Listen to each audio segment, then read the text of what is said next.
Alô, alô, olá, bom dia. Bom dia, pessoal, bom dia, tudo bom?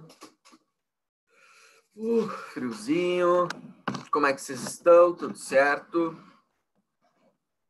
Bom dia, Bárbara, espero que seja tudo bem com vocês. Só vou avisar aqui o pessoal no WhatsApp que deu tudo certo.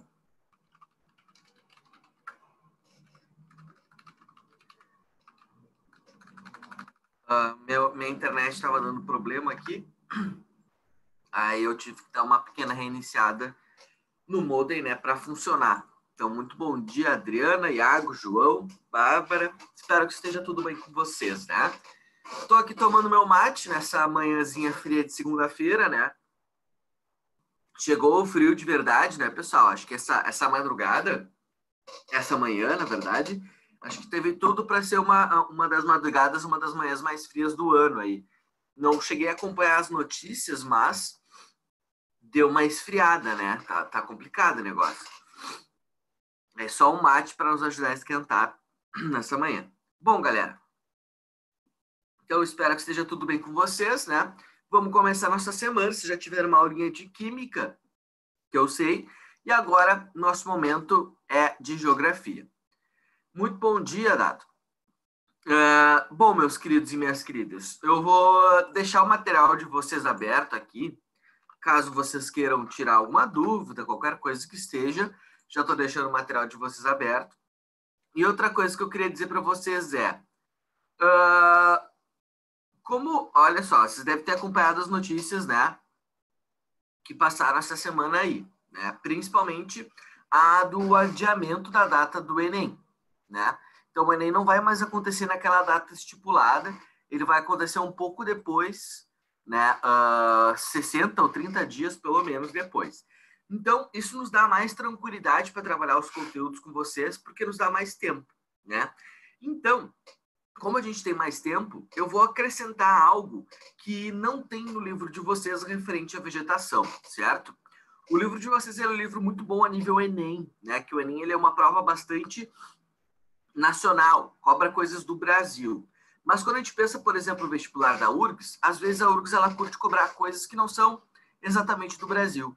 Então, hoje eu vou trabalhar com vocês a parte, pessoal, de vegetação mundial, a vegetação do mundo, que eu procurei no material de vocês e eu não encontrei a descrição, né, a distinção das vegetações do mundo. Então, eu vou aproveitar que a gente vai ter mais tempo para trabalhar, vou acrescentar essa matéria, né, para daí na semana que vem a gente começar o nosso livro 2 e provavelmente eu vou começar com a parte de geomorfologia, com a parte de relevo, que também é uma parte bastante importante, tá? Então, hoje eu vou acrescentar algo para vocês, vou acrescentar algumas informações que o livro de vocês traz mais Brasil e eu vou trazer um plus aí para vocês que é vegetação no mundo. Então, espero que esteja tudo bem para vocês. Vou abrir aqui o material e vou projetar para vocês aqui. Espera aí.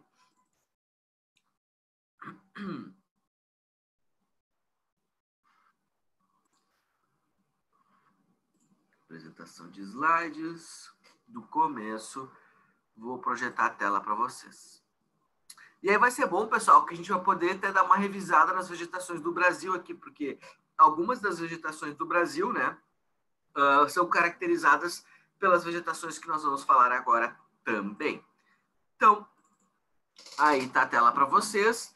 Eu vou só abrir no meu celular junto aqui para eu acompanhar a aula também pelo meu celular para ver se está dando tudo certo, se a conexão travar alguma coisa. Aí o celular também já me avisa, tá? Vou conectar aqui, então, rapidinho. Oi, os colorados estão saudosos, pessoal? Vocês viram o time de vocês ser campeão da Libertadores ontem de novo, né? Para quem viu a RBS, né? Os caras reprisaram o título da Libertadores do Inter de 2006, né? Eu passei por isso na outra semana que reprisaram o primeiro título, o primeiro dos 3 títulos, né, da Libertadores que o meu time, o Tricolor Gaúcho, tem, né? Então vamos lá, vegetação do mundo, certo? Lembrando, qualquer dúvida, qualquer coisa, sempre vocês podem comentar, assinalar ligar o áudio, qualquer coisa, ou até mesmo no chat aí que estamos juntos. Bom, pessoal, vegetação do Brasil. Só vou aumentar o brilho aqui no celular, pronto. Então, desculpa, vegetação do mundo, né? Olha só, pessoal. Importante sobre a vegetação. A gente tem que se lembrar que a vegetação ela sofre influência principalmente do clima, né? Clima e vegetação estão se integrando. E dentre os fatores do clima que mais vão ser importantes para a vegetação é a quantidade de radiação solar, né? Ou seja, a temperatura, a iluminação, que é importante para a vegetação fazer fotossíntese, e a água. Isso é o que depende do clima, basicamente, né? O sol, a quantidade de radiação solar e a água. A plantinha, ela vai crescer e vai ter muita biodiversidade se a gente tiver bastante sol e água. Se a gente tiver o déficit em um desses dois fatores, a vegetação ela talvez não seja tão biodiversa e talvez não seja tão grande também, tá? E outro fator, pessoal, que é o solo. Mas aí o solo não depende só do clima. O solo vai depender também da rocha-mãe, ou seja, da geologia do lugar, né? Por exemplo, aqui no Brasil, quando eu falei da mata de araucárias, eu até assinalei para vocês, mas não custa lembrar de novo, né? Aqui no Brasil, pessoal, o melhor solo do Brasil, que é o solo de terra roxa, né, comumente chamado assim, é o solo que acontece na mata de araucárias, mas não é por conta do clima, e sim por conta da geologia. A rocha que existe no relevo das araucárias é o basalto, né? E o basalto, pessoal, é um tipo de rocha que é uma rocha magmática, que vem do magma, né? Isso a gente vai estudar na semana que vem melhor. E aí, como uma rocha que vem do magma, ela vem carregada de ferro. Então, o solo de terra roxa é um solo muito fértil por causa da quantidade de ferro que tem a ver com a rocha, tá? Então, sol, água e solo são os principais fatores que vão influenciar na biodiversidade e no porte da vegetação. Quanto maior for a altitude e a latitude, mais frio vai ser, então a tendência é que a vegetação seja de menor porte e menor diversidade também, tá? Então, pessoal, quando a gente falou do Brasil, a gente falou basicamente dessa característica de florestas tropicais, de savana, no máximo um pampa que estava mais longe da zona tropical. Então, quando a gente fala de Brasil, a gente falou das vegetações que acontecem na região tropical. Agora que a gente vai falar do mundo, tem vegetações do polo, vegetações das zonas temperadas que nós vamos trabalhar, tá? Então, só para vocês verem, ó, quanto maior for a altitude, é isso que essa coluna à esquerda de vocês indica, vai ter menor temperatura e o porte e a diversidade da vegetação vai ser menor. Ó, mais próximo ao nível do mar, olha a quantidade de vegetação. Bastante biodiversidade, né? E a latitude é a mesma coisa. Imagina que aqui é a linha do Equador e lá para a direita de vocês eu vou chegando no polo. Olha como a vegetação muda também, né? Então, é isso que a gente vai começar a trabalhar hoje, tá, pessoal? Então, ó, pessoal, hoje a gente vai fazer uma viagem, tá? A gente vai sair daqui onde está o mouse, dessa região próxima ao polo, e vai ir em direção ao Brasil. Nessa viagem que a gente vai fazer, a gente vai passar por várias zonas de vegetação, tá? Então, a gente vai começar pelas vegetações polares, lá do polo, para ir chegando próximo à região tropical, certo? Beleza. E aqui eu coloquei no slide, né, para quando vocês forem estudar, aqueles conceitos importantes, né, de homogênea, é quando a gente tem uma baixa diversidade, ou pelo menos uma vegetação muito parecida, heterogênea, quando a gente tem uma alta diversidade, né, vegetação quanto ao porte, grande árvores, médio arbusto, pequeno herbáceo e por aí vai, né? Quanto à umidade, quanto às folhas também, então, eu coloquei aqui só para a gente relembrar, tá? Então, vamos seguir tocando ficha. Ó, vegetações pelo mundo. Esse é o mapinha, tá, pessoal? Esse mapa representa para vocês as vegetações pelas latitudes, basicamente, né? Então, nossos estudos vão se concentrar nessas vegetações hoje. Então, percebam, ó, se a gente pegar e cortar as linhas de latitude, né, a gente vai ver que as vegetações elas acontecem basicamente em algumas faixas de latitude, né? E é isso que a gente vai começar a estudar agora, tá? Então, a gente vai começar aqui pelo polo e vamos em direção à zona equatorial. Fábio, o que significa floresta ombrófila e qual a diferença entre densa e mista? A gente falou sobre isso na semana passada, né? Floresta ombrófila, o termo ombrófila, primeiro, floresta, grande porte. Segundo, ombrófila, tem a ver com vegetação e com sombra. Desculpa, com umidade e com sombra, tá? Umidade e sombra. E a diferença entre densa e mista, imagina a quantidade de vegetação em um espaço. Quando é uma floresta densa, é uma floresta fechada, como a Amazônia, tá?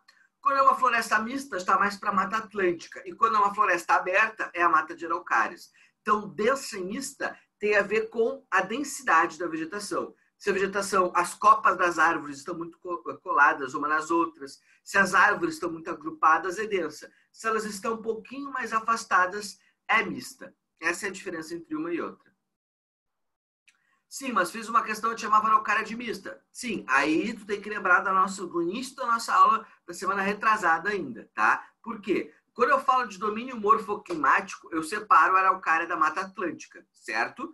Quando eu falo de bioma, a Mata de Araucária está dentro da Mata Atlântica. E a Mata Atlântica é uma floresta ombrófila mista, tá? Então, a Mata Atlântica é mista. Às vezes, tu pode ver a classificação como aberta também. Mas uma coisa que tu não pode classificar é a Amazônia como mista ou aberta. A Amazônia sempre vai ser densa, tá? Tu não andou ouvindo nas nossas últimas aulas, né, Caxambu? Pelo menos eu não me lembro, né? Acho que tu não apareceu, a gente falou bastante sobre esses termos aí. Mas qualquer coisa estamos aí para solucionar as dúvidas. Se aparecer mais alguma coisa, vamos passar por cima, tá? Vamos lá. Tundra, então. Primeira vegetação que a gente vai falar, tá, pessoal? Ó, a tundra, ela é essa aqui que aparece nessa zona mais azul aqui, tá? A tundra, pessoal, ó, boa parte do ano ela fica assim, com essa aparência, totalmente congelada, tá? E aí, quando começa a dar uma esquentadinha, a tundra, ela vai se resumir a essa formação espacial, tá? Não formação vegetal. A tundra, pessoal, tu não vai ver árvores. Na tundra, tu vai ver muito, se aparecer, mas muito pouco arbusto. É basicamente vegetação rasteira. Aí vai ter umas gramíneas, no máximo, vai ter uns líquens e uns musgos, tá? Então, aqui, ó, pessoal. Tundra. A gente pode dividir a tundra de duas formas. Tanto de tundra ártica quanto de tundra alpina, tá? E aí, o que significa ártica ou alpina? Isso que está no mapa para vocês, pessoal, é a tundra ártica, tá? O que está representado nesse mapa. O que seria a tundra ártica? A tundra polar. A tundra de alta latitude. Como eu coloquei aqui para vocês, ó, alta latitude. Te lembra que a gente vai ter frio por causa da latitude e por causa da altitude, né? Então, a tundra ártica é o frio por causa da latitude, certo? Então, o clima da tundra é um clima frio polar, que tem uma altíssima amplitude térmica. A diferença dos meses de verão para os meses de inverno é muito grande, tá, pessoal? Mas é sempre baixa a temperatura. No inverno faz menos 50, menos 60. No verão faz menos 10, menos 5. Variou muito a temperatura, só que abaixo de zero, né? Então é frio o ano todo, com uma variação bastante grande de temperatura, tá? Então, a vegetação, se ela for a tundra ártica, tá, pessoal? Sendo a tundra ártica, ela é uma vegetação que aparece só 3 meses ao ano, que são os 3 meses do verão. Depois, durante as outras estações da tundra, ó, pessoal, ela vai ficar debaixo da neve, porque é um clima muito, muito, muito frio, né? Então, no verão, ela fica com essa aparência. Já no inverno e boa parte das outras estações do ano é assim, certo? Beleza. Então, vegetação que aparece no mês de verão, de pequeno porte, né? Nós teremos somente líquens e musgos, então não é uma vegetação tão grande assim, certo? E aí tem uma coisa importante para falar sobre a tundra. Se ela não é uma vegetação de grande biodiversidade, que sofreu tanto desmatamento e tal, tem uma coisa relacionada ao seu solo, tá? O solo, pessoal, essa é uma coisa importante. O solo da tundra é chamado de solo de permafrost, que é um solo que ele passa boa parte do ano totalmente congelado e o resto do ano o seu subsolo é congelado. Ou seja, imagina que o solo tem essa espessura. A maior parte do ano ele está todo congelado. O resto do ano, a parte mais interna do solo, mais profunda, ainda continua congelada. Tá, pessoal? E aí, o que acontece? Quando esse solo de permafrost, se formou, há muito tempo atrás, esse solo ele ficou carregado de metano. Por quê? Vários materiais se decompuseram, vários materiais orgânicos se decompuseram nesse solo, gerou metano, e o metano ficou preso, né, nesse solo congelado. Só que tem um problema. Com o aquecimento global, com a alteração das mudanças climáticas, com o aumento das temperaturas, pessoal, esse solo ele está descongelando, né? Todo verão o solo descongela um pouco, tá? Inverno ele congela e verão ele dá uma descongelada, certo?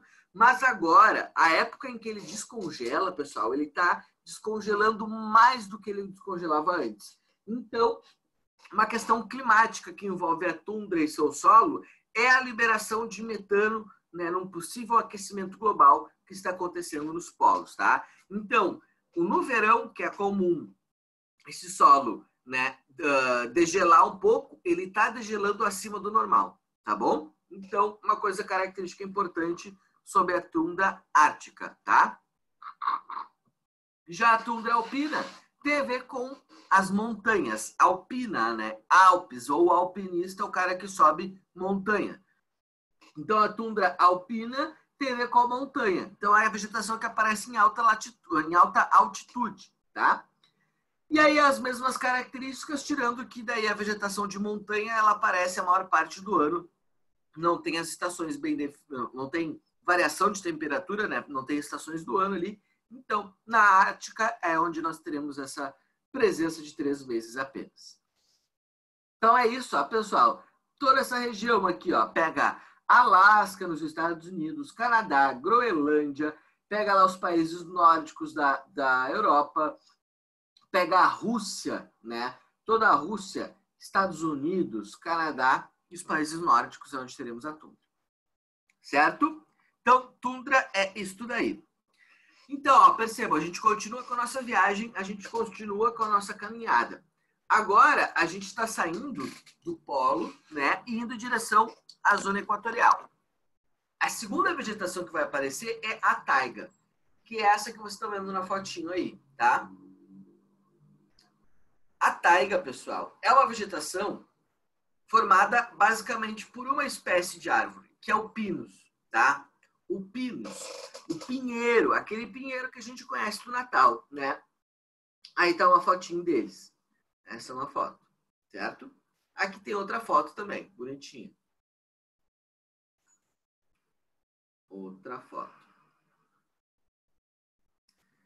Então, essa é a taiga, tá? Vamos aqui para o título da taiga. Olha só, pessoal. A taiga, ela ocupa essas regiões do mundo. Aquilo que está em verde para vocês, ali onde está próximo o mouse. Ah, não é o mouse, desculpa. Aqui está o mouse agora. Essa região em verde, ó. Alasca, Canadá, países nórdicos e Rússia, e pega um pouquinho do Japão também, né, pessoal? Então, vai pegar mais ou menos os mesmos países que a tundra pega. Só que tem uma pequena diferença. Olha só, a taiga, pessoal, ela é formada por uma árvore, que é o pinus, tá? E não é à toa que o Canadá e a Rússia são os 2 países que mais exploram esses pinos para produzir papel, né? O Canadá é cheio de indústria de papel por conta de uma condição natural, tá? Então, essa vegetação, ela pode ter outros nomes, tá? Além de taiga, ela pode ser chamada de floresta de coníferas pela forma da vegetação, né? Onde a vegetação ela lembra um cone, né? Então, por isso, coníferas, lembra um cone. Floresta negra ou floresta boreal. Tá? Floresta negra ou floresta morta, esse termo, geralmente eles se referem à taiga porque somente o pinus cresce. Em quase nenhum outro tipo de vegetação consegue crescer junto com pinos, tá? O pinus, a folha do pinus, aquela folha bem pequenininha, quando ela cai no chão, ela deixa uma espécie de uma cera, um óleo, que deixa o solo mais acidificado e impede com que outros seres, seres vegetais, cresçam naquele espaço, tá? Então, por isso esse nome. E floresta boreal, porque ela só acontece no hemisfério norte. Boreal é sinônimo de norte. Então, a taiga, pessoal, é um tipo de vegetação originariamente que só acontece no Polo Norte. Em algumas porções da Nova Zelândia, tu até vai ver uma taiga. Aqui no Brasil, a gente vai ter a mata de araucárias, que se parece, né? A araucária é uma prima do pinus, digamos assim. Mas essa vegetação chama-se floresta boreal porque ela acontece majoritariamente no hemisfério norte, tá? E aqui, ó, nas regiões já de média latitude, de 50 graus a 60 graus norte. Sem querer, eu botei aqui a figura em cima, não dá para ver, tá? Mas é 50 a 60 graus norte de latitude. Então, essa zona que está pintada em verde para vocês. O clima é um clima temperado, tá, pessoal? Que tem um inverno muito rigoroso, né? Friozão, que neva, né? Assim como tive nas imagens. E o verão não é tão quente. Então, é um clima temperado com um inverno mais rigoroso e um verão não tão quente, tá? A vegetação, pessoal, é uma vegetação de grande porte, porque é formada por árvores. Mas são árvores homogêneas, somente pinos, certo? Por isso, vai ser considerada uma baixa diversidade, tá? E as folhas, vale a pena lembrar, as folhas delas são folhas acicofoliadas. Te lembra? Folha acicofoliada, folha pequena e pontiaguda. A folha acicofoliada, como a araucária, como o pinus, né? São folhinhas bem pequenas. Não é que nem na floresta amazônica, que é uma folha maior e mais larga. E perene-foliadas, olha só. Até na estação mais fria, como mostra nessa imagem, pessoal, aqui também tem um outro, ó. Muito frio, muita neve, mesmo assim eles vão ter folhas. Então, por mais que seja folha pequena, a folha é perene, né? Não tem uma estação do ano em que a folha caia nem no inverno, tá? Pessoal, o pinus, ele é uma praga aqui no sul do Brasil, tá? O pinus, ele se adapta a condições climáticas tão adversas que se eu trouxer ele para qualquer lugar, ele vai crescer muito bem. Então, tanto que na semana passada a gente falou sobre o Pampa, né? Ou sobre o domínio das pradarias. Quando a gente falou do Pampa, pessoal, a gente falou sobre o que as pessoas estavam fazendo aqui no Pampa, que era plantar o pinus para produzir papel ou para produzir móveis. Por que eles estão plantando pinus? Porque o pinus é uma vegetação que nasce em qualquer lugar, que se cria em qualquer lugar. O vento, pessoal, já dispersa a semente do pinus, tá? Diferente da araucária. A araucária, ela precisa toda uma relação com os animais da volta, a gralha azul, toda aquela história, né? Então, a dispersão da semente da araucária é muito mais difícil do que a da taiga, do que o do pinus. Né? Então, o pinus, ele é considerado uma praga aqui no Rio Grande do Sul. A galera planta em tudo que é lugar, tá? A gente viu até umas imagens da semana passada mostrando a diferença, né, de locais onde aparece o pinus, onde temos o pampa gaúcho, naturalmente. Então, taiga era isso, te lembrar dos pinos, que acontece basicamente na Rússia, no Canadá e por aí vai, tá? Então, taiga foi. Então, ó, tundra lá no polo, depois da tundra temos a taiga, depois da taiga temos a floresta temperada. Essa daqui, pessoal, a gente conhece muito bem, tá? Talvez tu não tenha ido para onde acontece ela, se tu não for, não tem nenhum problema, né? Mas a gente conhece ela muito bem por um motivo. Aquela ideia que a gente tem de estações do ano, de que no verão, de que na primavera as folhas e as flores crescem, no outono as folhas e as flores caem, essa é a definição clássica da floresta temperada, tá? Então, a floresta temperada, ela é a caracterização daquilo que a gente conhece como estações do ano, tá? Tanto que aqui vocês podem ver na imagem, ó. Tem bastante verde, mas tem umas vegetações que estão começando a ficar mais amareladas. Alaranjadas ou avermelhadas, né? Essas vegetações, o que elas estão fazendo aí? Elas estão começando a economizar energia, porque está começando a chegar o inverno. Em alguns lugares, esse inverno pode ser tão rigoroso, pessoal, que pode nevar. E elas vão ficar totalmente sem folhas, tá? Então, a floresta temperada, ela acontece nesses lugares que estão pintados. Opa! Aqui, pessoal, só deleta que não acontece aqui na América Central, tá? Importante destacar, a América Central não tem floresta temperada. Floresta temperada nos Estados Unidos, na Europa, na China, no Japão, nas Coreias e na Austrália. Basicamente, em alguns lugares também vai ter, tá? Floresta temperada. Regiões de média latitude, tá? Ou seja, entre um trópico e o círculo polar. O clima é um clima temperado, basicamente oceânico, tá? Geralmente a floresta temperada aparece em locais próximos ao oceano, que tem mais umidade, a temperatura no inverno não vai ser tão rigorosa quanto em áreas continentais, mas pode acontecer em áreas continentais também. A vegetação, pessoal, é uma vegetação heterogênea, ou seja, com uma diversidade um pouco maior, né? Tem mais espécies, e ela é de médio e grande porte, tá, pessoal? Então tem árvores ali. Tem uma certa biodiversidade, não é que nem a Amazônia, não é que nem a Mata Atlântica, mas tem uma certa biodiversidade, tá? E as espécies, se lembram desse termo, ó? Caducifólia e decídua. Esses dois termos, pessoal, fazem referência, né, à vegetação que perde as folhas em uma estação do ano.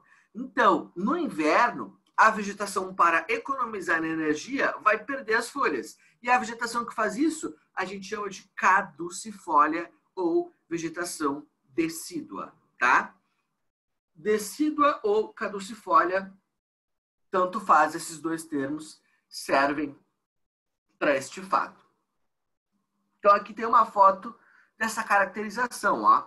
As folhas caindo no chão, né? As folhas já amareladas, né? Algumas ainda estão verdes, mas outras já estão mais amareladas e elas começam a cair. Aqui outra foto. Eu falei para vocês conhecem, né? Porque isso geralmente aparece em filme, isso geralmente também aparece em comerciais e tal. Se tu vê o Crepúsculo, tu deve lembrar dessa vegetação, né? O filme Crepúsculo, ele passa nesse lugar, nesse tipo de vegetação. Beleza, então, vamos para a próxima. Bom, pessoal, vegetação mediterrânea, tá? Como já diz o nome, né? Vegetação mediterrânea, tu tem que pensar no mar Mediterrâneo. A vegetação mediterrânea, ela acontece próxima ao mar Mediterrâneo, tá? Mas não é só ali, certo? Ela recebe esse nome porque ela acontece principalmente ali, próximo ao mar Mediterrâneo. Mas ela acontece também na Califórnia, nos Estados Unidos. Ela acontece no Chile, aqui na América do Sul. Ela acontece na África do Sul, né, no sul da África. E ela acontece na Austrália também, certo? Então, vegetação mediterrânea. Dá para ser considerada como uma vegetação de média latitude, tá? Aonde o verão nessa vegetação é quente, porém seco, tá? E o inverno, pessoal, não vai ser tão frio, só que ele vai ser mais úmido. Então não é que nem um clima temperado com um inverno rigoroso, onde neva. Não. Aqui o inverno vai fazer um friozinho, mas não é um friozão de nevar, tá? E o calor é bem... No verão é bem calor mesmo, tá? Quente e seco. O verão, pessoal, não vai ter tantas chuvas. Principalmente porque o ar que vem para essa vegetação mediterrânea é o ar que sai daqui da região do Saara. Então vai ser com pouca umidade que vai chegar o ar nessa região, tá? Importante, eu botei entre parênteses aqui, ó. Um outro nome que a vegetação mediterrânea pode ter é chaparral. Esse termo, vegetação de chaparral, também se refere à vegetação mediterrânea, tá? Então, ó, pessoal, verão seco, porém quente, né? E essa vegetação vai se adaptar a esse clima da seguinte forma, sendo basicamente de médio porte e pequeno porte. Vai ser arbusto e herbácea. Há muito tempo atrás tinha árvores, só que essas árvores elas foram desmatadas para dar lugar à plantação de oliveiras, né? A galera planta ali, né, nessas regiões, principalmente ao sul aqui da Europa, pessoal. Espanha, Portugal, pega um pouco de Itália, pega um pouco de Grécia também. Essas regiões aqui têm, né, a vegetação mediterrânea. Então, vegetação de médio e pequeno porte. Tipo de formação: garrigues e maquis, tá, pessoal? São os dois tipos de formações que a gente tem dentro da vegetação mediterrânea. Você se lembra que a gente falou lá da Amazônia, que tinha mata de terra firme, mata de várzea e a mata de igapó, né? São três formações dentro de uma vegetação. Mesma situação aqui na floresta mediterrânea. Aonde, nos garrigues, nós temos arbustos com algumas herbáceas, né? Essa é a característica do garrigue, arbusto com herbáceas. E os maquis é basicamente arbustos, tá? Então, o garrigue, pessoal, é uma vegetação mais aberta. Aí é o termo densa, mista e aberta, né? Mais aberta por quê? Os arbustos não estão colados um no outro. Diferente dos maquis, que os arbustos aparecem mais colados um no outro. Ó, isso aqui é um maqui. Arbustos bem juntinhos, difícil de tu caminhar por esse espaço. Isso aqui é um garrigue, ó. Tem mais herbáceos, os arbustos estão mais afastados, consegue ver o solo. Então, uma vegetação mais aberta, mais fácil de tu, enfim, andar por esses lugares. Então, essas são a vegetação mediterrânea, tá? Pessoal, a vegetação mediterrânea ela acontece em uns lugares bem específicos, né? Até vou buscar aqui na internet uma fotinho para vocês de lugar que eu sou muito apaixonado, que eu acho muito massa. Como é que é o nome?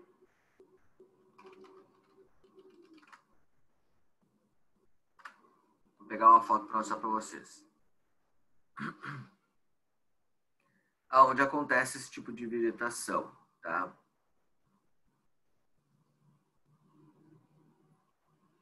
Espera aí.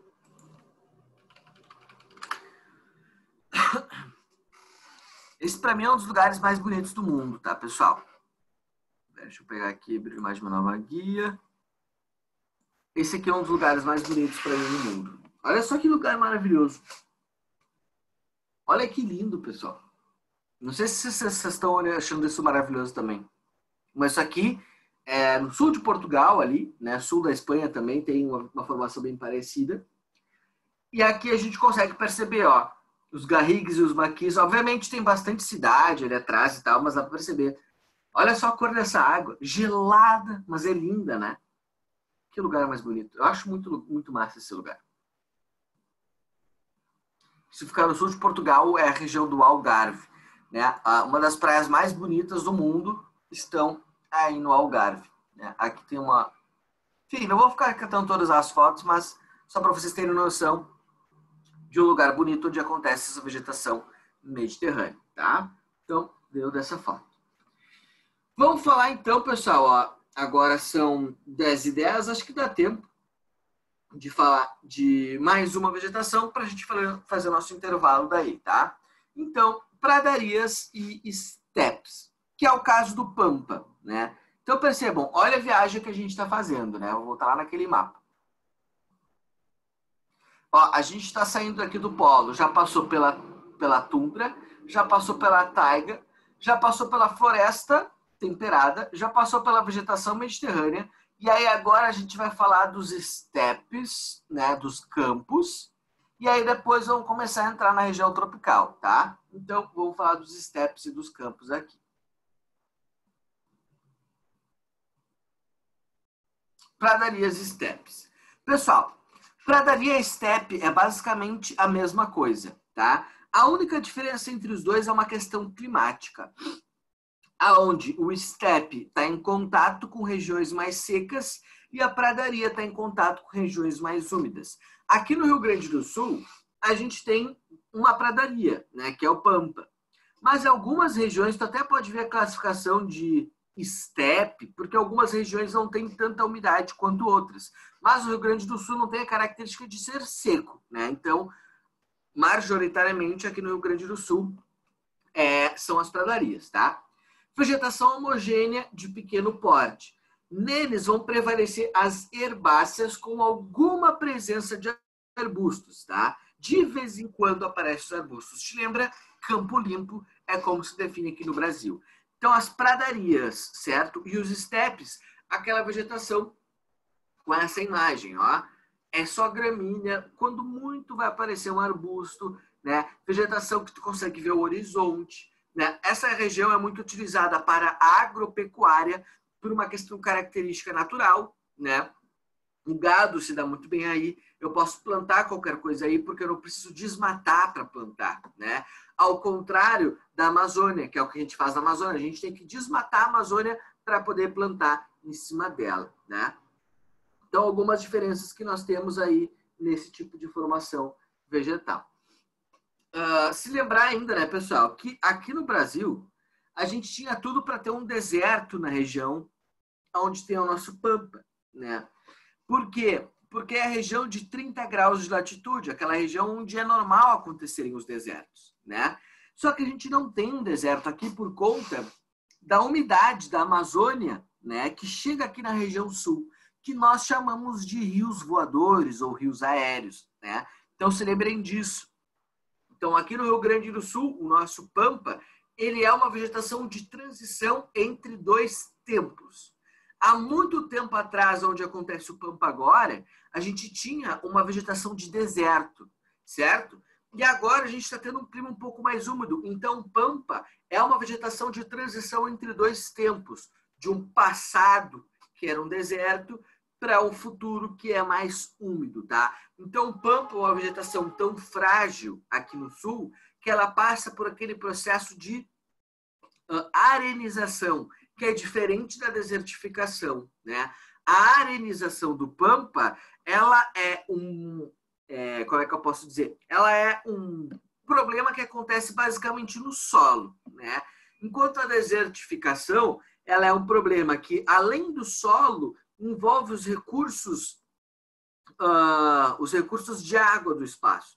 Então, aqui no Rio Grande do Sul, a arenização, ela acontece, inclusive, por causa da erosão causada pela chuva, né? E não pela falta de chuva. Desertificação é uso excessivo tanto do solo quanto da água.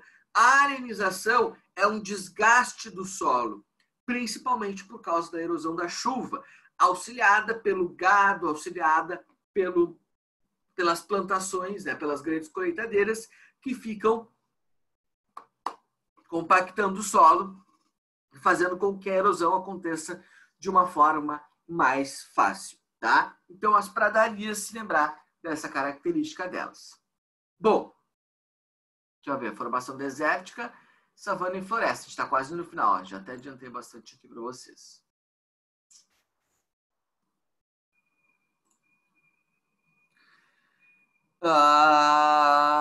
Bom, deixa eu ver que horas são.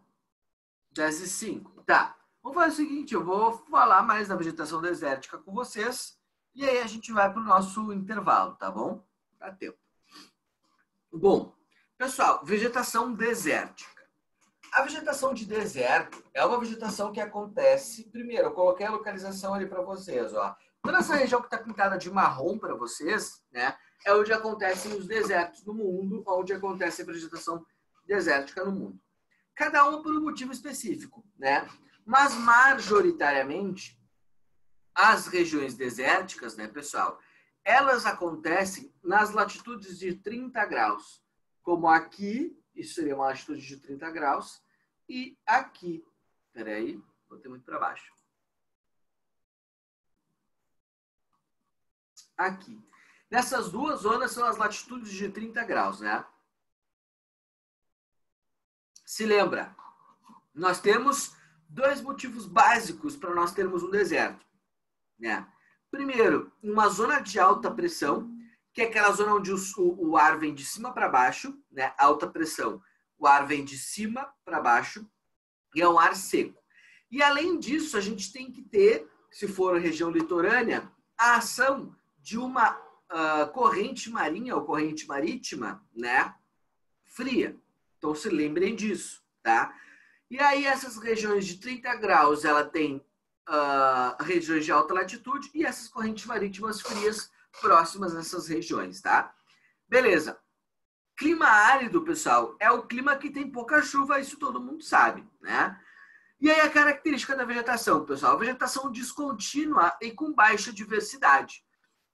Um deserto não tem somente solo arenoso, mas o que mais tem no deserto é solo arenoso, tá? E as principais formações vegetais que aparecem no deserto são as vegetações de espécies de xerófitas. Xerófita é aquela adaptada ao ambiente seco, né?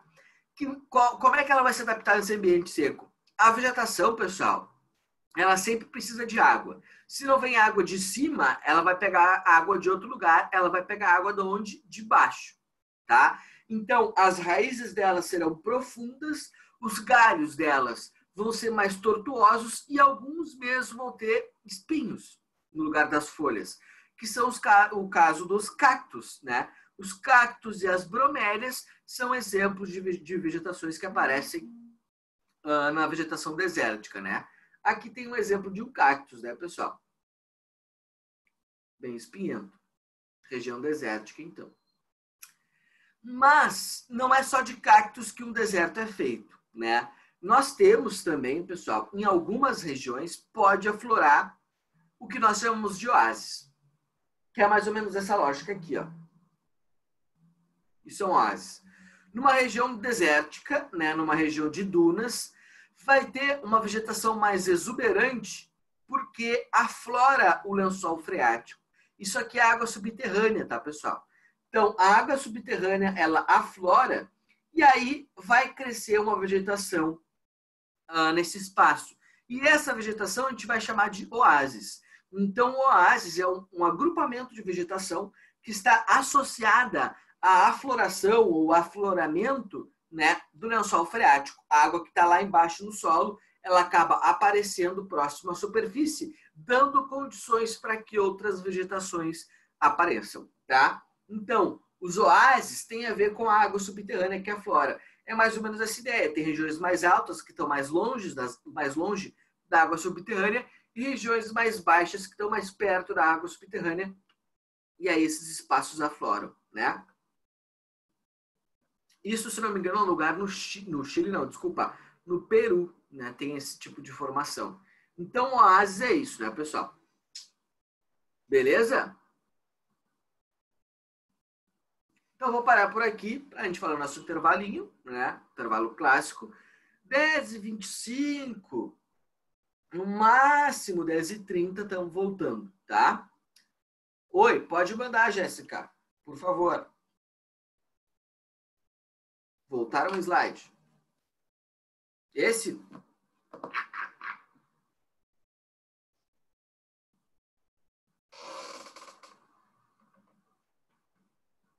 Sim, senhora, vou deixar parado aí. Tá, então eu vou pro intervalo. Só vou fechar minha câmera e o meu áudio e eu vou deixar a tela aí para vocês, tá? E aí depois, quando a gente voltar, a gente dá continuidade, certinho? Então, bom intervalo para vocês. Faça um cafezinho, come alguma coisa, não fica de barriga vazia, tá? Uma dúvida. O professor Pastor já começou o livro 2? Sim. Ui, que susto! Meu Deus, tô me cagando. Sim, obrigado. Então eu vou começar o livro 2 hoje, provavelmente no próximo período, tá? Então estejam preparados. Daqui a pouco estamos de volta. Até mais, pessoal. Bom intervalo para vocês.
Alô? Oi, pessoal. Alô? Oi? Alô? Vocês me ouvem?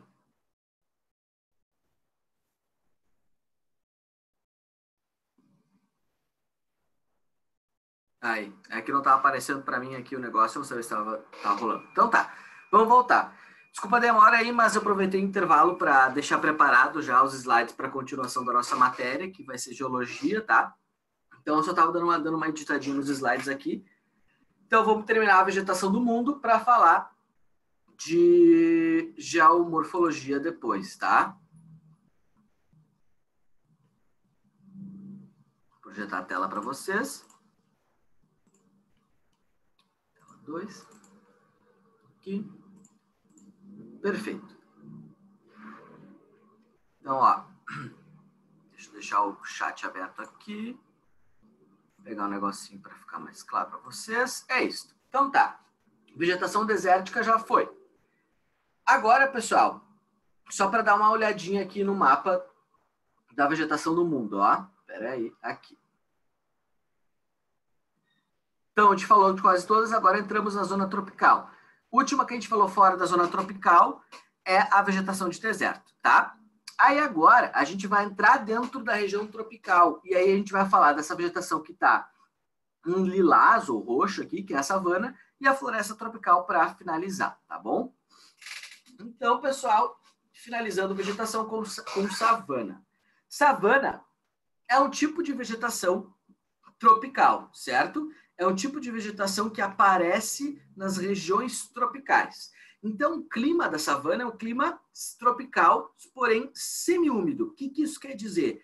Que ele não é úmido o ano inteiro. Te lembrar que o clima tropical clássico ou clima tropical continental, esses três nomes se equivalem ao tropical, que tem um verão chuvoso e inverno seco. Tropical semiúmido, tropical clássico e tropical continental. Esses três termos se equivalem para essa vegetação de savana, certo? Para o clima de savana, certo? Então, ó, a vegetação tem um porte variado e ela é uma vegetação heterogênea, tá? Ou seja, tem várias formações, que nem no Cerrado brasileiro. O Cerrado brasileiro é um tipo de savana, tá? E aí, a nossa savana, o nosso Cerrado brasileiro, né, também tem essas mesmas características. Verão chuvoso, inverno seco. Vai ter arbusto, herbácea e árvores na savana. Tem os três portes na savana, tá? E o que acontece? Se lembrar que nas savanas pode acontecer um tipo de queimadas naturais. Só um detalhe, tá, pessoal? Aqui a região sul também está pitada como savana, mas é um pampa. A savana pega basicamente aqui essa região do Brasil, continente africano e a Austrália, certo? Pessoal, espécies tropófilas. O que isso significa? Vegetação adaptada à variação de chuvas, certo? Então, verão chuvoso, inverno seco, a vegetação vai se adaptando a isso. Também vai ter galhos secos e tortuosos, também vai ter raízes profundas, tá? E aí a vegetação ela é considerada semidecídua, ou seja, não é toda a vegetação do cerrado que perde folhas. Da savana também, né? Algumas porções da savana vão perder folhas na época seca. E lembrar que uma característica forte da savana é um solo laterizado, um solo acidificado, justamente pela grande variação de chuvas, né? Verão chuvoso, inverno seco, o solo vai ficando acidificado. E aqui temos fotos da savana, ó, herbácea, né? Arbustos e árvores esparsas, árvores abertas, né? Uma árvore aqui, um espaço, outra árvore aqui. Né? Então, a savana é uma vegetação aberta, diferente de uma floresta tropical, que é uma vegetação um pouco mais fechada, tá? Então, savana é isso, né? Lembrar do cerrado. E para finalizar, florestas tropicais equatoriais, ou também chamadas de florestas pluviais, que é o caso da Amazônia, né? Então, ó, pessoal, regiões tropicais de baixa latitude, clima úmido e quente o ano todo. Na região equatorial, né, não existe variação de chuvas e variação de temperatura. Então, é quente e chuvoso o ano inteiro. Essa é uma característica forte da floresta tropical equatorial, tá? Então, ó, vegetações densas, de grande porte e heterogênea, tá? Então, a Amazônia, vegetação densa, Mata Atlântica densa e mista, a Araucária mista e aberta, certo? Então, são esses tipos de informações que vão aparecer para nós. Ó, a maior biodiversidade do planeta estão nas florestas tropicais, certo? Tanto biodiversidade de fauna quanto biodiversidade de flora, tá? Uma outra coisa importante, pessoal, que além da questão da biodiversidade, as florestas tropicais equatoriais influenciam no clima do mundo, né? Então, os climas do planeta sofrem total interferência dessas vegetações, né? A gente falou sobre isso na vegetação do Brasil, né? Eu falei para vocês mais no início da aula. Se não fosse a Amazônia, muito provavelmente a gente teria um clima mais seco na região centro-sul do Brasil, certo? Beleza, então. Lembrar que o solo dessas vegetações é um solo lixiviado pela intensa quantidade de chuva que acontece nesses lugares, tá? Então, aqui um resuminho de Mata Atlântica e de Amazônia, e assim a gente fecha as vegetações, tá bom, pessoal? Então, finalizamos vegetações, certo? E aí nós vamos começar a falar da nossa próxima matéria, que é Geologia e Geomorfologia. Tudo bem? Vocês têm alguma dúvida sobre vegetações que vocês queiram destacar? Se não, eu já vou começar a nossa parte, a nossa outra parte de Geomorfologia, livro 2. Sobre as savanas tem aquelas... Sobre as savanas vão ter aquelas visões do Cerrado também. Não exatamente como as do Cerrado. Não são em todas as savanas que tem, por exemplo, as veredas, né? Mas é basicamente aquilo. Campo limpo, campo sujo e árvores, sim. Mas aqueles termos, cerrado é para o cerrado brasileiro, tá? Então não são exatamente aquelas formações. Quando a gente trabalhou o cerrado, a gente trabalhou o cerrado a fundo. O cerrado é um tipo de savana, é uma das variações de savana. Então nem todas as savanas vão ter as mesmas características que o cerrado. Mas aquelas de porte da vegetação, sim. Herbácea, arbusto e árvores, tá? Mas aquela classificação está mais associada ao cerrado. Mais alguma dúvida? Capaz.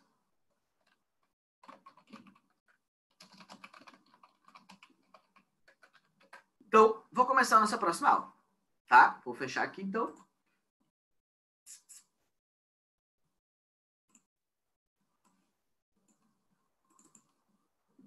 Essa é a nossa aula de agora, tá? Então, vamos iniciar o livro 2, pessoal. Você já tem acesso ao livro 2? Vocês já pegaram o livro 2 de forma física, assim, ou só pela internet? Sim? Beleza. Então tá. Então eu vou trabalhar, muito provavelmente o professor Pastor está trabalhando a frente 1, né? E eu vou começar a frente 2, que é a parte de geologia, de geomorfologia com vocês, tá bom? Então, pessoal, essa é uma parte da matéria que eu gosto muito, né? O livro de vocês está como Decifrando a Terra. Inclusive, esse termo, Decifrando a Terra, é o nome de um livro, né? Onde a galera da geografia se utiliza para trabalhar essa matéria, que é geologia, geomorfologia, tá? Geologia é estudo das rochas, tá? Ou também pode ser chamado de petrologia, estudo das rochas. Geomorfologia é o estudo da formação de relevo, tá, pessoal? Estudo da formação de relevo, ó, geo, terra, morfo, formas, logia, estudo das formas da terra, geologia, estudo das rochas, tá bom? Então tá, certo? Oi, manda para nós.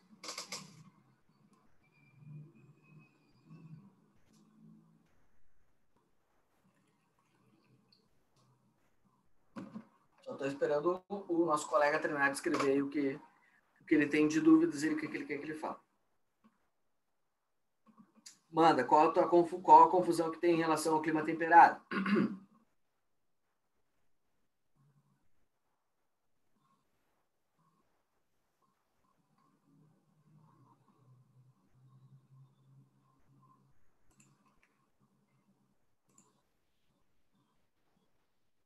Só vou esperar o Caxambu falar aí para eu dar continuidade. O que tu não entendeu sobre ele? O que tu ficou confuso, Caxambu? Fala para mim. Te abre.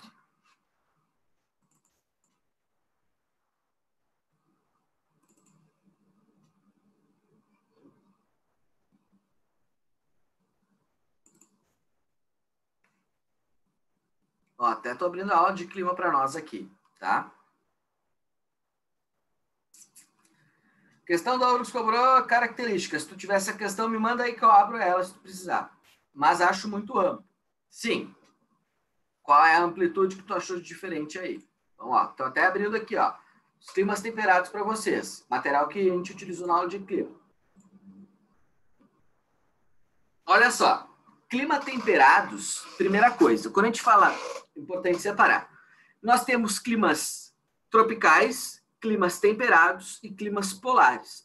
Isso tem a ver com a zona em que eles acontecem, tá? Climas tropicais, climas temperados e climas polares. Dentro de um clima tropical, a gente tem vários. Clima equatorial úmido, clima tropical úmido, clima tropical semiúmido, tá? Na região temperada, a gente também vai ter diferentes climas temperados. A gente tem um clima temperado mediterrâneo, a gente tem um clima temperado continental e a gente tem um clima temperado oceânico, né? E a gente tem que se lembrar dos fatores do clima, né? Mas uma grande e uma forte característica dos climas temperados é eles terem uma grande variação de temperatura, tá? Os climas temperados, eles vão ter invernos rigorosos e verões não tão quentes assim. Podem perceber, ó, todos os climas temperados, a temperatura, que é essa linha, varia bastante, né? Então, o clima temperado varia bastante, varia mais ainda no continental, ó. No continental, ele sai de temperaturas negativas e vai para temperaturas positivas. Porque tu te lembra, no continente tem mais variação de temperatura. Te lembra que se eu estou perto da água, minha temperatura tende a variar menos. E aí tu olha o oceânico, ó. Não chega a temperaturas abaixo de 0 graus, né? Então variou menos. Mas os temperados são climas que variam no geral. Tu mandou no Messenger ali? Vou abrir o meu Messenger para eu olhar com vocês. Facebook.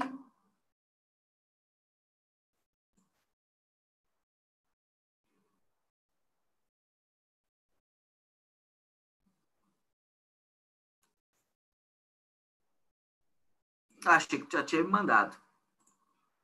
Estou de olho aqui no Messenger esperando a questão chegar. Ó,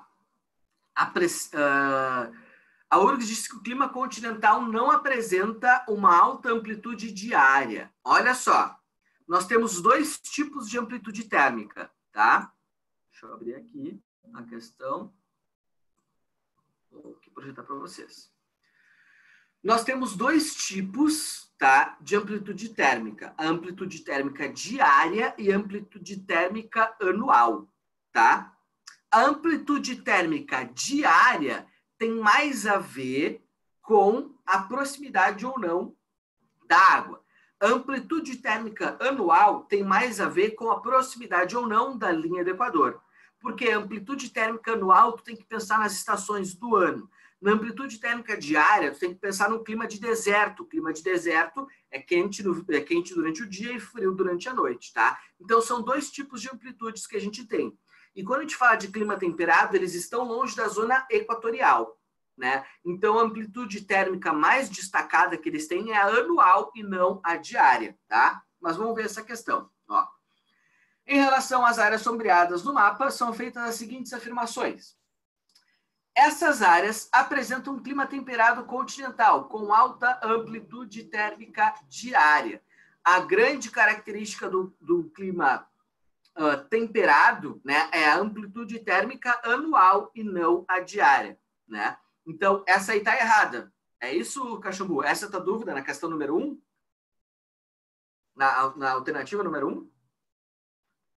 Então, ó, para essa 1 aqui tá certo, não deveria ser diária, deveria ser anual, certo? Tu entendeu a diferença entre amplitude anual e amplitude diária?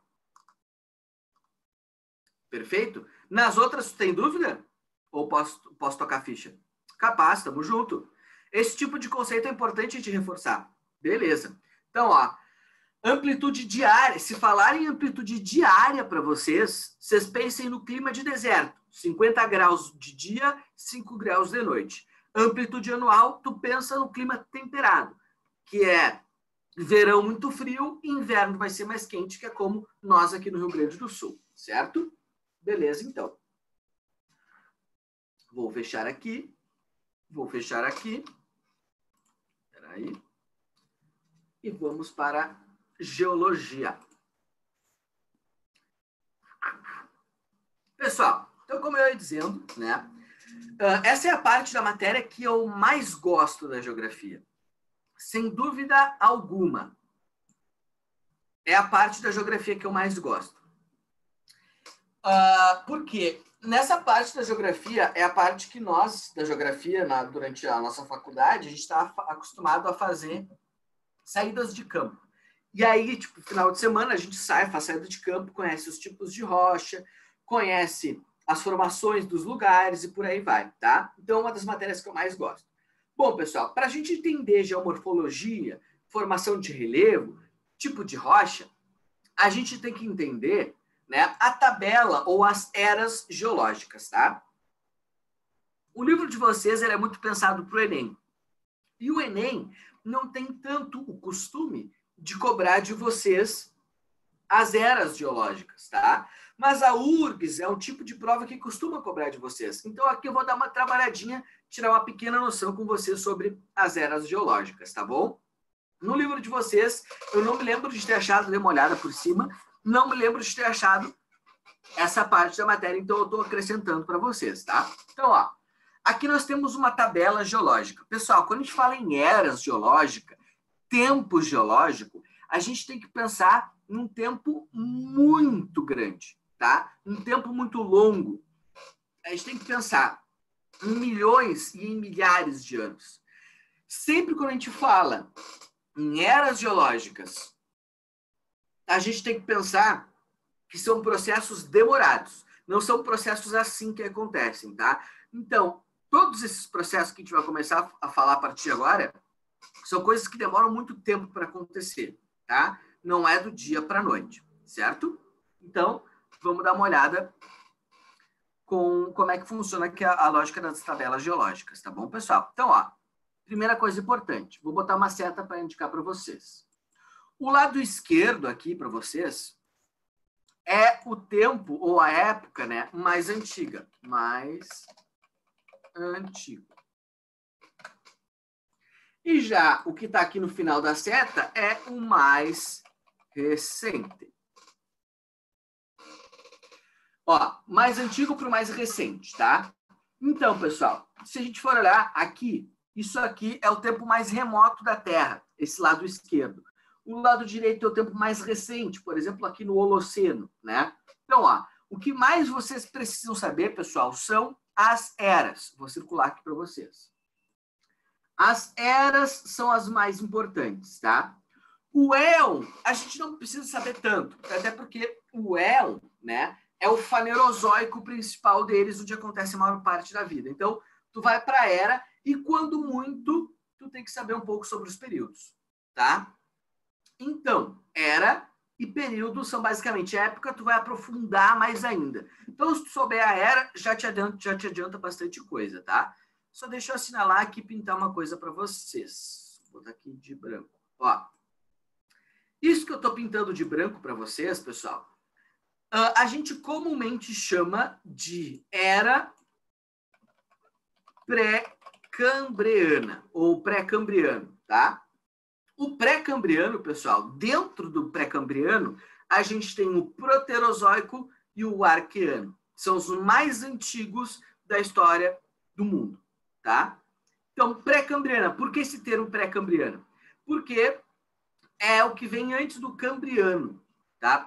Pré-cambriano é o que vem antes do período do cambriano que está dentro da era paleozoica. Mas calma aí, não te atucando. Então, ó, pré-cambriano é o mais antigo. Paleozoico, Mesozoico e Cenozoico vem chegando para o mais recente, tá? Então, por exemplo, ó, paleozoica significa vida antiga, tá? Mesozoica significa vida intermediária. Deixa eu botar aqui mais pro ladinho para não invadir, né, o outro lado ali. Então, vida intermediária no Mesozoico. E no Cenozoico, pessoal, é a vida recente, tá? Então, pré-cambriano, né, proterozoico, pessoal, é a vida primitiva que vem antes da vida antiga, né? Vocês precisam saber basicamente o Paleo, o Meso e o Cenozoico, tá? Por quê? O pré-cambriano é o tempo tão antigo que a gente não conhece muito bem, tá? Importante destacar, a Terra, ela tem 4,7 bilhões de anos, é o que a gente acredita que ela tenha de história nos dias de hoje. 4,7 bilhões de anos, tá? E dentro desses 4,7 bilhões de anos, a era pré-cambriana dura, pessoal, tem uma duração de aproximadamente 4 bilhões de anos, tá? Então, a duração da era pré-cambriana é de 4 bilhões de anos. Então, é a era mais longa de todas. Aqui, deixa eu puxar uma setinha. Opa, deixa eu botar lá de vermelho. A era mais longa de todas, 4 bilhões de anos, tá?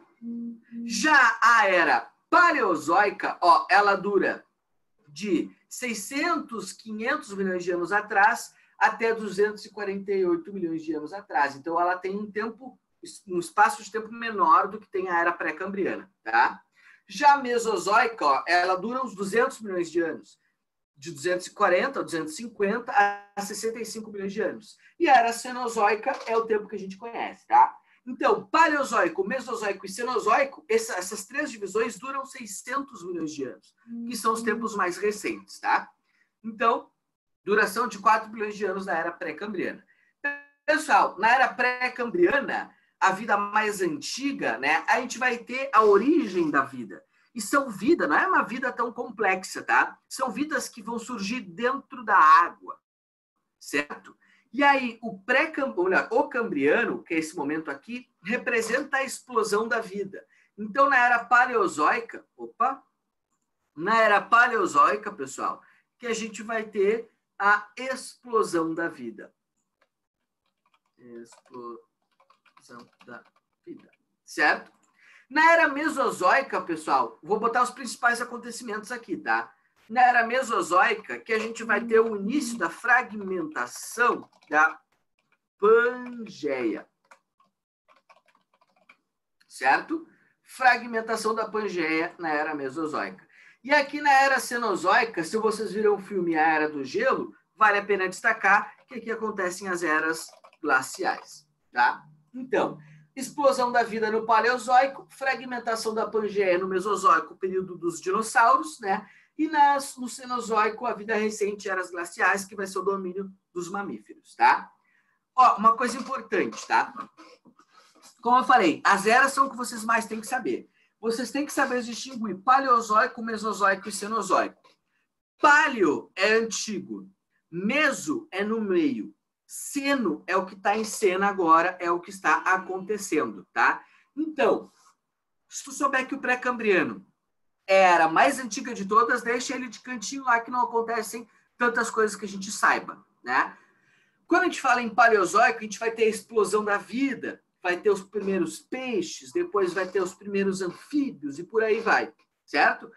Paleo, antigo. Meso, intermediário entre o antigo e o recente, né? Então, mesozoico era dos dinossauros e o cenozoico é o recente, tá? Então, só para a gente ter uma pequena ideia. Tanto, ó, para ajudar vocês a lembrar dos dinossauros. Olha aqui, ó. Com certeza vocês já viram aquele filme Jurassic Park, né? Um dos períodos dentro da era mesozoica é o período do Jurássico, tá? Dentro da era mesozoica a gente tem esses três períodos, mas o mais que a gente mais se lembra, que a gente mais pode se referir aos dinossauros, é o período do Jurássico, né? Então, o Jurássico, ele é o período dos dinossauros, só para a gente fazer uma relação aí, tá? E aí, nos dias de hoje, né, pessoal, que é quando nós temos o domínio dos mamíferos, os seres humanos, é tudo na era cenozoica. E aí eu queria só chamar a atenção para uma coisa com vocês aqui. Deixa eu apagar aqui. Então, ó, Dentro do Cenozoico, no período do Quaternário, nós criamos uma nova época, tá? Vou botar aqui, ó. Uma nova época. Então, essa nova época é a época que está mais recente, a época que a gente está vivendo agora, tá? Então, é uma época dentro do período do Quaternário, né? Dentro da Era Cenozoica, certo? Essa nova época a gente chama de Antropoceno.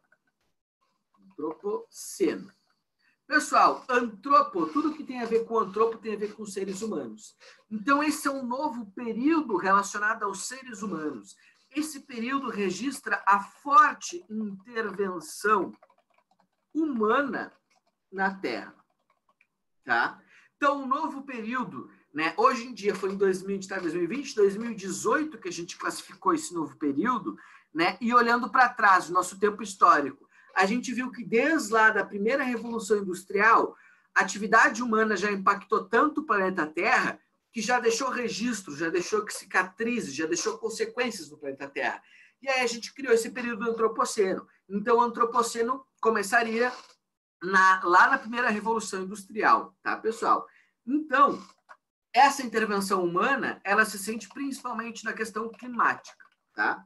Então, a questão climática é a questão central.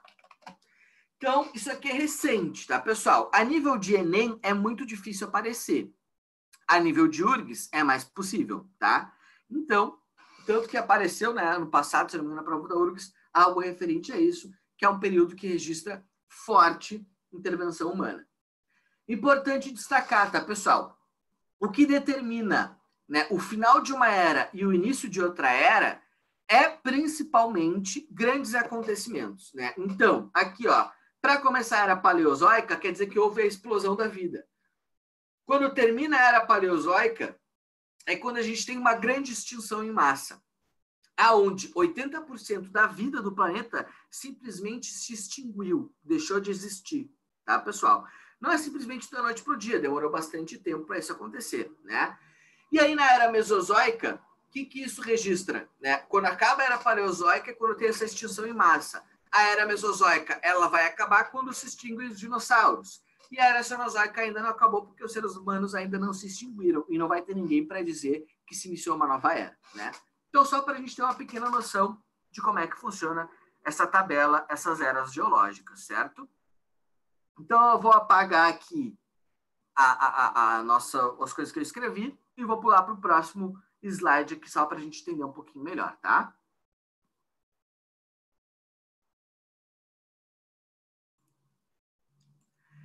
A URGS, ela gosta de cobrar as eras geológicas falando da formação de relevo, certo? Então, quando eu for falar de escudo cristalino, de bacia sedimentar, de dobramento moderno, eu vou falar de novo desses termos da tabela geológica. Quando eu for falar do relevo do Brasil, relevo do Rio Grande do Sul, eu vou de novo falar dessas eras geológicas aí, tá? Então, essa introdução é só para a gente entender como é que a gente percebe essas eras geológicas. Então, ó, no livro do Carl Sagan, né, ele faz uma conversão de datas aí, né? Ele resume a história do universo desde o Big Bang para um ano. Só para a gente ter uma noção de quanto tempo, né, demoraria para a Terra aparecer, enfim, para os primeiros seres humanos aparecerem. Então, Big Bang, que aconteceu há quase 14 bilhões de anos atrás, se ele acontecesse no primeiro dia do ano, né, a Terra, ela iria surgir, né, pessoal, lá no dia 14 de setembro. Ele como é que ele fez uma escala? Ele diminuiu a escala de tempo para um ano, tá? Então, a Terra demoraria bastante tempo para acontecer. A origem da vida na Terra só no dia 25 de setembro, né? E olha só, os primeiros seres humanos, pessoal, lá no dia 31 de dezembro, no último dia do ano, é que nós surgiríamos se nós considerássemos, né, desde o Big Bang, um ano, né, do Big Bang até os dias atuais. Se nós reduzíssemos essa escala para um ano, nós apareceríamos apenas no dia 31 de dezembro, tá? Eu acho massa essa representação da tabela geológica. Ó, tudo que está em laranja, período do pré-cambriano. Formação da Terra, tá? No período do pré-cambriano, mais antigo, tinha rios de lava na Terra, tá? Era muito vulcanismo, não tinha água, não tinha atmosfera, né? Os rios que tinham naquela época eram rios de lava. E de tanto a Terra emitir enxofre, voltar no primeiro slide, esse aqui, tem alguma dúvida aí? Não, é só para tirar print. Ah, tá. Pode tirar print. Eu vou postar o material também para vocês depois, não se atucarem, tá? Então tá, valeu, obrigada. Nada. Ó, então voltando aqui para essa imagem. Eu gosto dessa imagem para trabalhar e aí eu vou só olhar com vocês essa imagem para a gente finalizar a aula de hoje, tá? Então, olha só, pessoal. Nessa época aqui, ó, a formação das rochas mais antigas, né? A era do pré-cambriano, era quando a gente não tinha vida na Terra. Era quando a gente tinha basicamente rios de lava, muito vulcanismo. E esse vulcanismo gerou para nós, pessoal, muitas nuvens de enxofre. E depois dessas nuvens de enxofre, depois de passar tanto tempo, que começou a surgir água na Terra. E na água é que surgiu as primeiras formas de vida, ainda no pré-cambriano. Então, as primeiras formas de vida surgem dentro da água no período do pré-cambriano. Mas não é qualquer vida assim, né, pessoal? Vão ser umas vidas primitivas, né? A gente vai ter que, vocês podem ver, algumas algas, algumas bactérias surgindo, tá? Bom, e aí começa o período a era paleozoica no período cambriano, que é o que tá paleozoico para vocês, é tudo em amarelo. Paleozoico, ó, a explosão da vida. E um serzinho principal, um dos mais importantes, que são os trilobitas.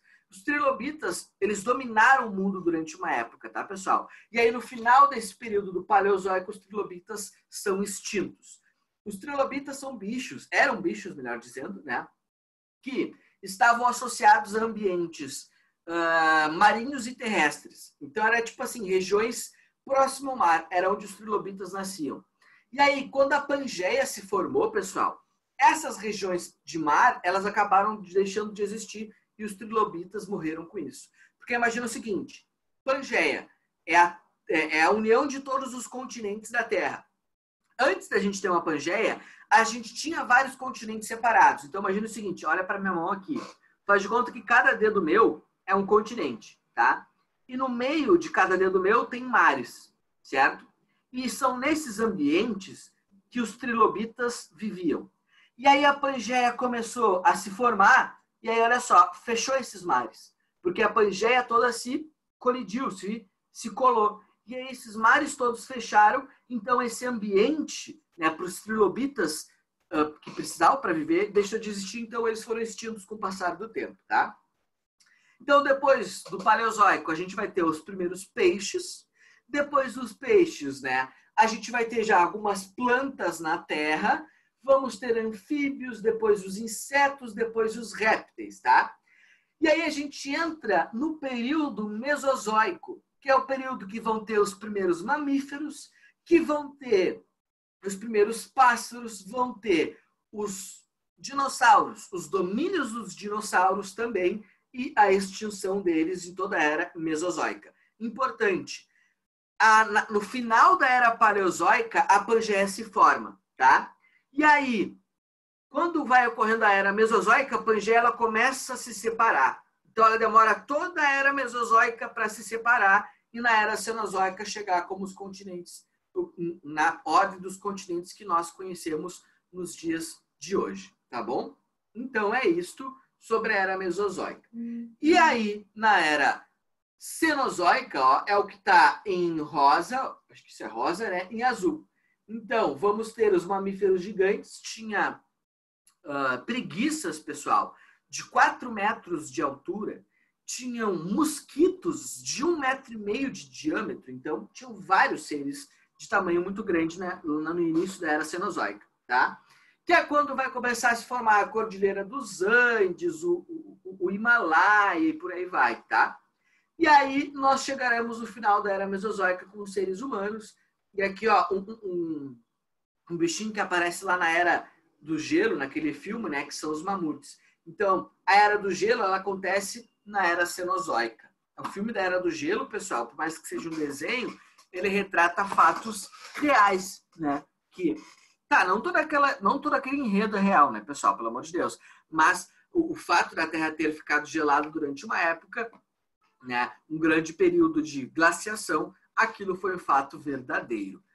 Então, pessoal, eu tinha preparado e pensado essa ideia para a nossa aula de hoje, para introduzir com vocês aqui, para na semana que vem a gente falar de estrutura interna da Terra, e aí depois a gente vai falar, né, dos tipos de rocha. Vamos entender que cada rocha é, como é que cada rocha surge. Vamos falar um pouco das paisagens naturais aqui. E essa é a ideia da nossa aula de hoje, tá, pessoal? Beleza? Tranquilos? Vou encerrar aqui o compartilhamento de tela. Espera aí. Não se atucanem, tá, pessoal? Eu sei que é bastante conceito, bastante coisa que eu falei agora, mas quando a gente for trabalhar, de novo, como eu falei para vocês, quando a gente for trabalhar algumas formações de relevo, algumas estruturas geológicas, a gente vai tocar nesses termos de novo. Eu sei que na biologia vocês falam bastante sobre a evolução da vida, né? Aquela sequência que veio acontecendo da vida. Para a geografia, não é o que mais a gente se importa. Para a geografia, a gente vai pensar quando que determinadas formas de relevo se formaram, quando determinadas rochas se formaram, e aí a gente vai vendo com o passar do tempo isso, tá? Então, por isso que eu digo, não se atucanem, não se preocupem. Então, a nossa aula de hoje vai ficar por aqui. Vou postar, não se preocupem, tá? Vou postar esse material para você. Fábio, petróleo não é meso? Depende do petróleo que tu tá falando. Mas o petróleo lá do Oriente Médio é da era Mesozoica, tá? Então, a formação do petróleo é da era Mesozoica. Quando a gente for falar da Pangeia, eu vou falar um pouco sobre a situação do petróleo lá do Oriente Médio, né? Porque o Oriente Médio, ele vai se criar, digamos assim, ele vai surgir num ambiente que no passado era feito de ambientes aquáticos marinhos, na verdade, né? E aí, quando fecha esse mar de Tétis, que a gente chama, é um antigo mar que existia na história da Terra, quando esse mar de Tétis se fecha, é onde se cria o Oriente Médio, o atual Oriente Médio, né? E é ali que a gente vai ter a grande quantidade de petróleo. Então, quando a gente for falar dos combustíveis fósseis também, a gente vai falar da época em que eles se formaram, né? O carvão, algumas partes do carvão vieram antes do petróleo, algumas partes do petróleo vieram ali na era Mesozoica, tá? Então, vamos falar sobre isso na aula que vem. Acho que sim, na aula que vem, porque a gente vai falar de estrutura interna e aí a gente vai falar de Pangeia, então acho que a gente vai falar um pouco sobre isso na aula que vem, sim, tá? Beleza, pessoal? Vou embora, então. O professor Giovanni já está na área. Vejo que ele está online aí. Então, obrigado pela atenção de vocês e obrigado pela parceria. Hoje vocês estavam mais comunicativos, né? Gostei de ver. E aí, agora, o que eu vou fazer? Eu vou postar o material da vegetação mundial para vocês no grupo, tá? E por mais que eu não tenha, né, dado continuidade nessa matéria toda aqui, eu vou postar para vocês ali para semana que vem a gente terminar essa parte da matéria. Certo, queridos? Então, obrigado. Tchau, tchau. Boa aula para vocês. Boa aula, seu Giovanni. Arrasem aí. Boa semana. E lembrando, qualquer coisa que vocês precisarem, qualquer dúvida, seja de questão, seja de conceito, seja de conteúdo, seja de geografia, seja de vida, qualquer coisa, vocês podem me chamar à vontade no Facebook, no Instagram. Sintam-se à vontade para me chamar e falar comigo, tá, pessoal? Então, é isso daí. Obrigado pela atenção e até semana que vem. Abraço.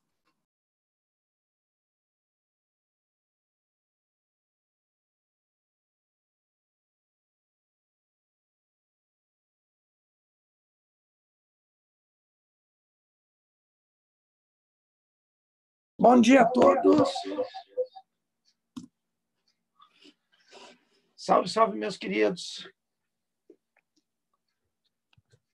Meu querido colega aí já deitou o pelo, então vamos nós, né?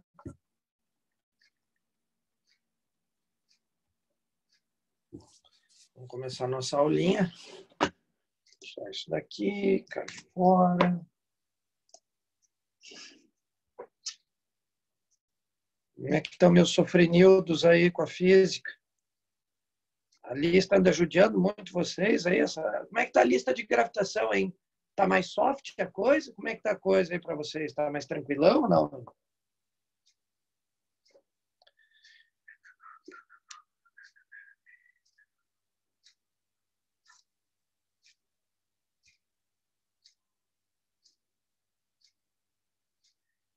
Vocês estão me ouvindo? Dá para me ouvir? Deixa eu ver aqui. Não, agora tá no mudo. Deixa eu ver.